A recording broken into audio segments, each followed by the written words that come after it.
Hello everyone, जय महाकाल, जय महाकाली। हमारे जीवन में 3 प्रकार के ऋण होते हैं। सबसे बड़ा और असरकारी पितृ ऋण होता है। हम इसके बारे में आज जानेंगे। यह ऋण उतारना सबसे ज़रूरी होता है। मनुष्य का जन्म लेना तो कर्मों के अनुसार उसकी मृत्यु तक कई तरह के ऋण पाप पुण्य उसका पीछा करते रहते हैं। हिंदू शास्त्रों में कहा गया है 3 तरह के ऋण को चुकाने कर देने से मनुष्य को बहुत से पाप और संकटों से छुटकारा मिलता है। हालांकि जो लोग इसमें विश्वास नहीं करते भी जीवन में किसी न किसी मोड़ पर उसका भुगतान करना होता है। चलिए जानते हैं कौन से है वो ऋण।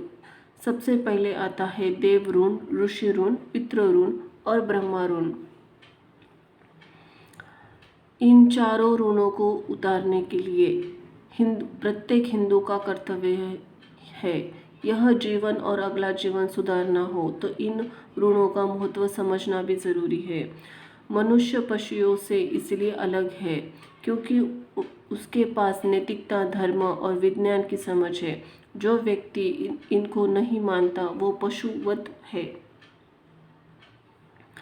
क्यों चुकाना पड़ता है ये ऋण? यह ऋण नहीं चुकाता उस पर उत्पन्न होते हैं त्रिविध ताप अर्थात सांसारिक दुख, देवी दुख, कर्म दुख।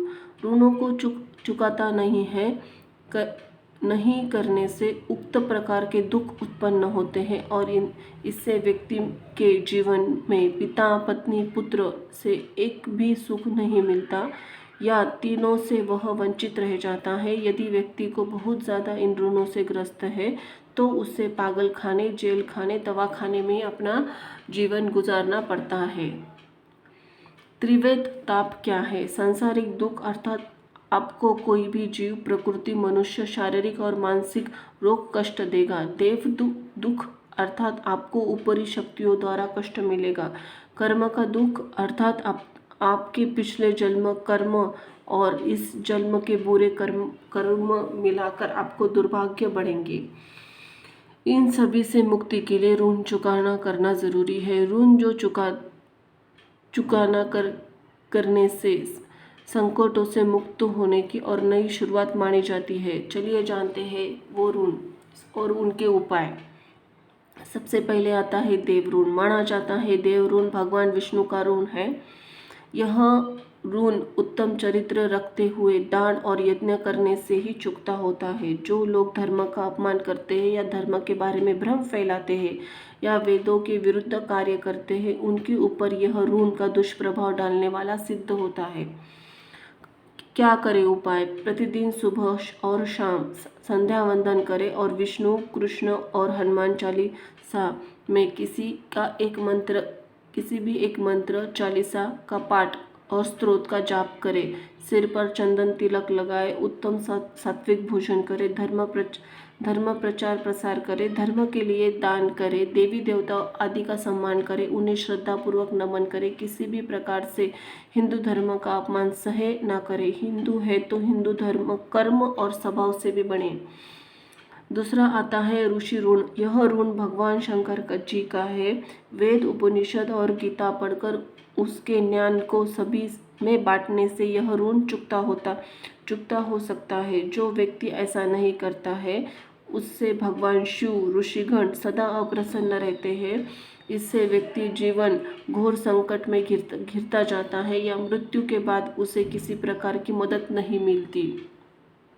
क्या करें उपाय? इस ऋण को चुकाने के लिए व्यक्ति को प्रति माह गीता का पाठ करना चाहिए। स्वयंभू साधुओं से दूर रहकर गीता भवन में चल रहे सत्संग में जाते रहना चाहिए। सभी तरह बुराइयों को समझकर उसे दूर रहने का प्रयास करना चाहिए। अच्छे आचरण को अपनाना चाहिए। शरीर, मन और घर को जितना साफ और स्वच्छ रखना चाहिए और ब्रह्मचर्य का पालन करें। कुछ दिनों तक ब्रह्मचर्य का पालन करना चाहिए। सिर पर घी, केसर या चंदन का तिलक लगाना चाहिए। पीपल, बड़, तुलसी का तुलसी पर जल अर्पित करना चाहिए। एकादशी, प्रदोष और चतुर्थी का व्रत रखना चाहिए। चतुर्थ मास के प्रथम माह में श्रावण सोमवार को पूरे माह व्रत रखना चाहिए। तीसरे नंबर पे आता है पितृ ऋण। यह ब्रह्मा का ऋण माना गया है। पितृ ऋण कई तरह के होते हैं। हमारे कर्मों, आत्मा का, पिता का, भाई का, बहन का, माँ का, पत्नी का, बेटी बेटे का। स्व ऋण या आत्म ऋण का अर्थ है जब जातक पूर्व जन्म में नास्तिक और धर्म विरोधी काम करता है तो अगले जन्म में उस पर स्व ऋण चढ़ता है, मातृ ऋण से कर्ज चढ़ता है और घर व्यापारी शांति भंग होती है। बहन ऋण से व्यापार, नौकरी कभी भी स्थायी नहीं रहती, जीवन में संघर्ष बढ़ता है, जीने की इच्छा खत्म हो जाती है। भाई ऋण से जीवन में कभी भी शांति नहीं रहती, हर तरह की सफलता मिलने के बाद अचानक सब कुछ तबाह हो जाता है। 28 से 36 वर्ष की आयु के बीच तमाम प्रकार की तकलीफें झेलनी पड़ती है।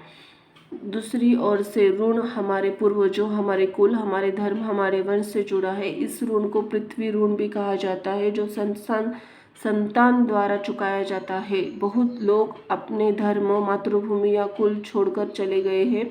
उनके पीछे दोष कई जन्मों तक पीछा करता रहता है। यदि कोई व्यक्ति अपने धर्म और कुल को छोड़कर गया है तो उसके कुल का अंत होने तक यह चलता रहता है, क्योंकि यह ऋण ब्रह्मा और उनके पुत्रों से जुड़ा हुआ है।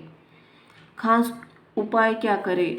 इस ऋण को उतारने के लिए 3 उपाय देश के धर्म पर अनुसार, कुल परंपरा के अनुसार पालन करना, पितृपक्ष में तर्पण और श्राद्ध करना, संतान की उत्पत्ति करके उसमें धार्मिक संस्कार डालना, प्रतिदिन हनुमान चालीसा पढ़ना, भ्रुकुटी पर शुद्ध जल का तिलक लगाना, 13, 14, अमावस और पूर्णिमा के दिन गुड़, घी, धूप देना, घर के वास्तु ठीक करना, शरीर के सभी छिद्रों को अच्छी तरह से प्रतिदिन साफ सुथरा रखने से यह ऋण भी चुकता होता है। ब्रह्मा ऋण सबसे चौथा ऋण, चलिए जानते हैं।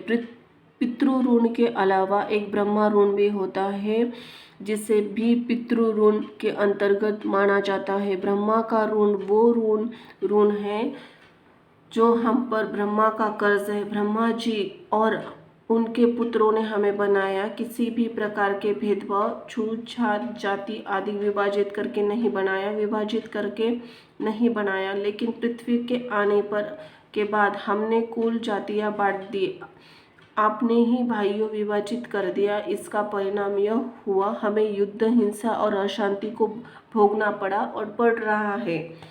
दूसरी ओर यह ऋण हमारे पूर्वजों, हमारे कुल, हमारे धर्म, हमारे वंश आदि से जुड़ा है। इस ऋण को पृथ्वी का ऋण भी कहा जाता है जो संतान द्वारा चुकाया जाता है। बहुत से लोग अपने धर्म, मातृभूमि या कुल छोड़कर चले गए, उसके बाद भी यह दोष जन्मों तक पीछा करता है। यदि कोई व्यक्ति अपने धर्म, कुल को छोड़ गया है, उसका अंत तक यह चलता रहता है, क्योंकि यह ऋण ब्रह्मा और उनके पुत्रों से जुड़ा हुआ है। क्या उपाय करें? खास ब्रह्मा का ऋण से मुक्ति पाने के लिए हमें घृणा, छूछा, जातिवाद, प्रांतवाद इत्यादि भावना से दूर रहकर यह समझना चाहिए, भारत में रहने वाला प्रत्येक व्यक्ति ब्रह्मा की संतान है। उसके और मेरे पूर्वज एक ही है। जिसमें घृणा करता हूँ, हिंदू है, हिंदू ही बनकर रहे, न तो आप सवर्ण है, न ही आप दलित है। ये तो अंग्रेजों की राजनीति ने आपको बांट दिया है। प्रत्येक हिंदू भारतीय हिंदू है, ब्रह्मा का पुत्र है। मानस पुत्रों के बारे में आप पढ़ेंगे तो आपको इस सब का ज्ञान हो जाएगा कि हमारे पूर्वज कौन है। जय महाकाल, जय महाकाली। धन्यवाद।